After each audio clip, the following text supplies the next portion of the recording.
Imagine a place so dark, so cursed, that no one dares to set foot on it. But when one man does, he uncovers something far more terrifying than anyone could have ever imagined. A force that waits, hungry, for those who dare to discover the truth. What happened to him will change everything you thought you knew about Asore Island. Stay with us until the end, because what you'll learn may haunt you forever. The dense fog rolled in thick and heavy. It swallowed the horizon, turning the sky into a canvas of gray. A boat rocked gently on the water. Its wooden hull creaked under the weight of the silent night. At the helm, a lone figure stared ahead. His name was Jack, a fisherman by trade, but today, he was not fishing. He was here for something far more mysterious. As the boat drifted closer to the shore, Jack's heart began to race. The island loomed in the distance, dark and foreboding. He had heard rumors about Asore Island, whispers of strange happenings. No one dared to set foot on it. Yet here he was, driven by curiosity, or perhaps something more. The water lapped at the boat's sides as Jack pulled in the oars. A shiver ran down his spine. The air felt heavy, thick with an unsettling energy. As his feet touched the island's sand, the silence pressed in. Not a bird, not a breeze, just the eerie stillness. He began to walk. Each step felt like an intrusion. The trees around him were gnarled, twisted, their branches reaching out like skeletal hands. He could hear the faintest rustle in the leaves, but no wind blew. It was as though the island itself was alive, watching him. The path grew narrower, the underbrush thickening. Jack's breath came faster now, but not from exertion. Something was wrong. He could feel it in the pit of his stomach. Suddenly, he stopped. A low hum filled the air. It was subtle at first, barely noticeable, like the vibrations of a distant engine. But it grew louder, more pronounced. It seemed to come from beneath the ground. Jack knelt, his fingers brushing the earth. The soil felt unnaturally warm, pulsing under his touch. He quickly stood up, his pulse pounding in his ears. His gaze snapped upward. Ahead, through the trees, he saw a structure. A temple, ancient and covered in moss. It stood like a forgotten monument, surrounded by darkness. A scream erupted from the depths of the jungle, sharp and terrified. Jack's heart leapt into his throat. He spun around, but saw nothing. The jungle was empty, silent once more. But that scream, it had been real. Without thinking, he began to run toward the temple. The hum beneath his feet grew louder with every step. The trees seemed to close in around him. As he reached the temple steps, a chill ran down his spine. The air was colder here, sharper, like ice was settling in his bones. The door to the temple creaked open, as if expecting him.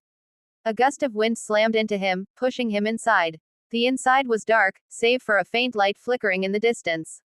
Jack's heart raced. His breath came in shallow gasps. He was not alone. The walls of the temple were lined with strange carvings, images of faces twisted in agony. The flickering light grew brighter as he moved closer. And then, he saw it. A figure, tall and thin, standing in the center of the room. It was cloaked in shadows. Its face was hidden, but Jack could feel its eyes on him. The air grew heavier, pressing down on his chest.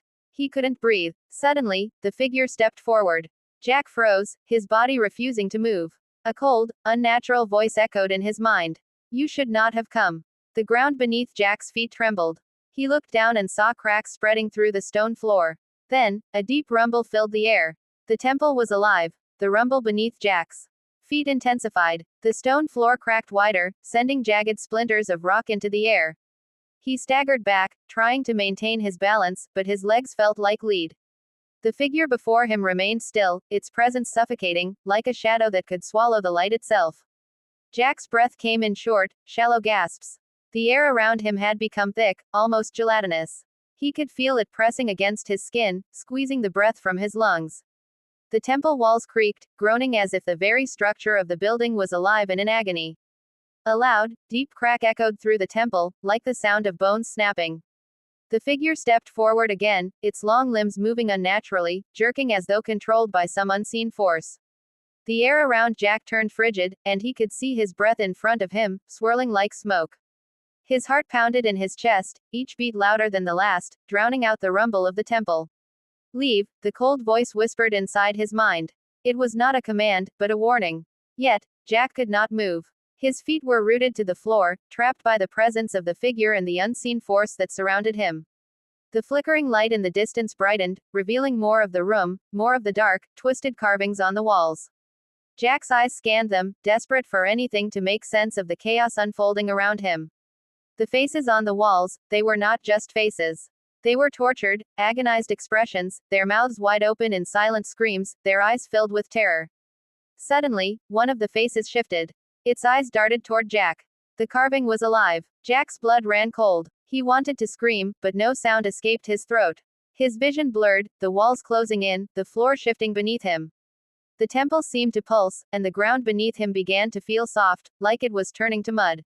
In that moment, a terrible realization struck him. The island was not just cursed. It was a living entity. And it was hungry. The figure in front of him took another step.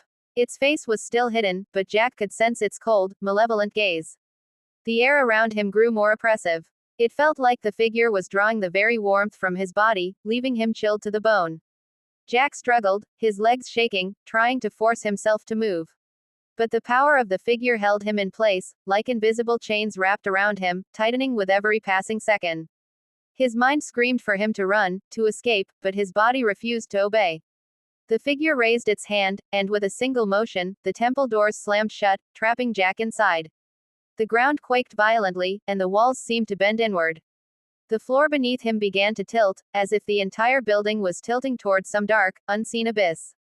With a sharp, guttural noise, the figure spoke again. "Your fate is sealed." The room shifted again. The walls seemed to melt, turning into liquid shadows that flowed across the floor.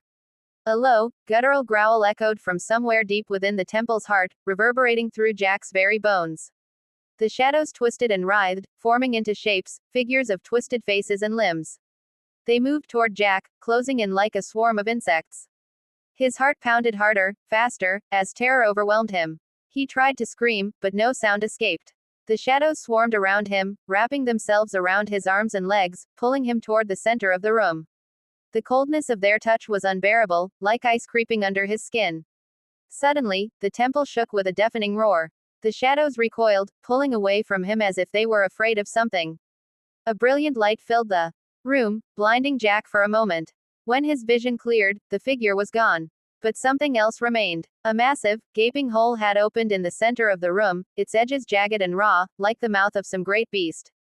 The ground around it was cracked and broken, as if the very earth was being torn apart. Jack could hear something stirring from within the abyss. Something ancient, something evil. It was calling to him. For a brief moment, the island fell silent. The ground ceased to shake. The shadows stopped moving. It was as if the entire world had frozen, waiting. And then, from the depths of the hole, a figure emerged. It was not like the figure Jack had seen before. This was something far older, far more powerful. The creature was tall, its skin pale and translucent, stretching unnaturally thin across its bones. Its eyes were black as midnight, voids of emptiness that seemed to swallow all light. It opened its mouth, revealing rows of jagged teeth, sharp and gleaming in the dim light. A sickening, rasping breath escaped its lips. Jack felt the urge to run, to flee. But his body was frozen in place, the fear paralyzing him. The darkness swallowed Jack whole, and for a moment, there was nothing but the cold silence of the void. The world around him seemed to vanish, leaving only the sensation of falling, endlessly, through a cold and infinite expanse. Time itself felt suspended, as if the very fabric of reality had unraveled, and Jack was caught in the threads of some forgotten nightmare. But then, slowly, the fall began to slow. His body came to rest on something solid, though the ground beneath him felt alien and strange. He opened his eyes. The shadows that had surrounded him, the creature, the temple, everything, was gone.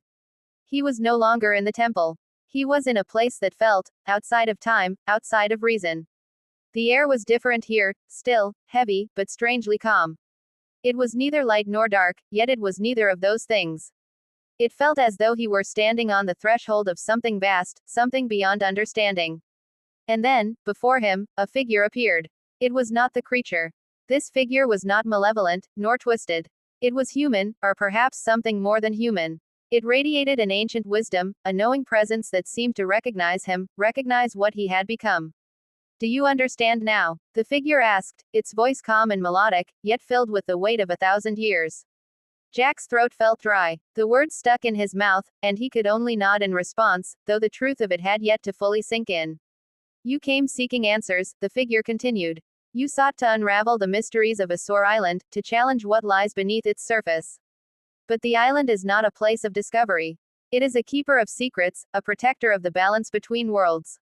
Jack struggled to find his voice. He opened his mouth, but the words failed him. His mind was still reeling, his body exhausted, the weight of the experience pressing in on him from all sides. Do you feel it? The figure asked, stepping closer. The ground beneath Jack's feet trembled faintly, as if echoing the truth of the figure's words. Do you understand what you have become? Jack looked down at his hands, half expecting them to be shaking or to show some sign of the horrors he had witnessed. But his hands were still, his fingers steady. The terror, the suffocating presence of the temple, the feeling of being consumed, all of it had faded. I don't know what I am, Jack murmured, his voice barely a whisper. The figure smiled, a serene, knowing smile. You are neither alive nor dead, it said softly. You are a part of the island now. You are its witness, its keeper, its memory. Jack felt a strange sense of peace settle over him. It was as though the fear, the panic, the suffocating darkness had been lifted. But in its place was something deeper, something eternal. You have seen the island's true nature, the figure continued, and now, you carry its curse with you. But it is not just a curse. It is a gift, one that comes with responsibility. The figure stepped back, allowing Jack to absorb the weight of its words. In time, you will understand, the figure said, its voice fading like a whisper on the wind. The island will call to you again. And when it does, you will answer. And with that, the figure disappeared into the stillness, leaving Jack standing alone in this timeless space. For a long moment, Jack stood there, unsure of what had just happened, or where he was. But one thing was clear, he was no longer the same man who had arrived on the island. The island had claimed him, yes, but it had also transformed him. He was no longer an outsider. He was now a part of its story. Jack closed his eyes, feeling the weight of his new existence settle around him. He had come seeking answers, but the island had given him something far greater. It had given him purpose. And now, Jack would wait. For the island's call was inevitable, and when it came, he would be ready. For he was no longer just a man. He was a keeper of its secrets.